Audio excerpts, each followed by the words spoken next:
10 മണിക്ക് ഹാജരാകാനാണ് നോട്ടീസ് നൽകിയതെങ്കിലും 7:45 ഷൈൻ ടോം ചാക്കോ ആലപ്പുഴയിലെ എക്സൈസ് ഓഫീസിലെത്തി. മാധ്യമപ്രവർത്തകരുടെ ആവർത്തിച്ചുള്ള ചോദ്യങ്ങൾക്ക് മൗനമായിരുന്നു മറുപടി.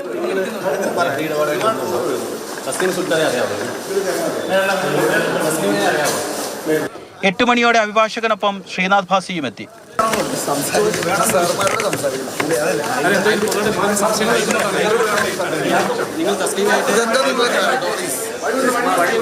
തൊട്ടു പിന്നാലെ സൗമ്യയും.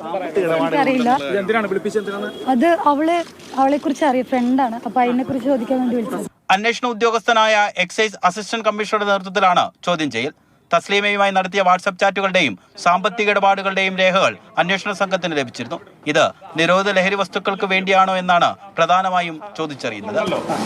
നമ്മുടെ അന്വേഷണത്തിന്റെ ഭാഗമായിട്ട് എന്തെല്ലാമാണ് അതിനകത്ത് ക്ലാരിറ്റി വരുത്തേണ്ടത്, അത്തരം കാര്യങ്ങളിലേക്ക് ഇവർക്കെതിരെ കൂടുതൽ തെളിവുകൾ എക്സൈസിന്റെ കയ്യിലുണ്ട്. പറയാൻ കഴിയില്ല, സമയം കാണും എന്നുള്ളത് പറയാൻ കഴിയും. ബംഗളൂരുവിൽ ലഹരി വിമുക്ത കേന്ദ്രത്തിൽ ചികിത്സയിലാണെന്നും അവിടെ നിന്നാണ് എത്തിയതെന്നും ഷൈൻ ഉദ്യോഗസ്ഥരോട് പറഞ്ഞു. ഈ മാസം 1-ാം തീയതി രാത്രിയാണ് ആലപ്പുഴ ഓമനപ്പുഴയിൽ നിന്ന് 2 കിലോയിലധികം ഹൈബ്രിഡ് കഞ്ചാവ് പിടികൂടിയത്. തസ്ലിമ സുൽത്താൻ, ഭർത്താവ് സുൽത്താൻ അക്ബർ അലി, ആലപ്പുഴ മണ്ണഞ്ചേരി സ്വദേശി ഫിറോസ് എന്നിവരാണ് നിലവിൽ കേസിലെ പ്രതികൾ. 3 പേരും റിമാൻഡിലാണ്. സിനിമാ മേഖലയിലുള്ള മറ്റു 2 പേർക്ക് നാളെ ഹാജരാകാൻ എക്സൈസ് നോട്ടീസ് നൽകിയിട്ടുണ്ട്. മാതൃഭൂമി ന്യൂസ്, ആലപ്പുഴ.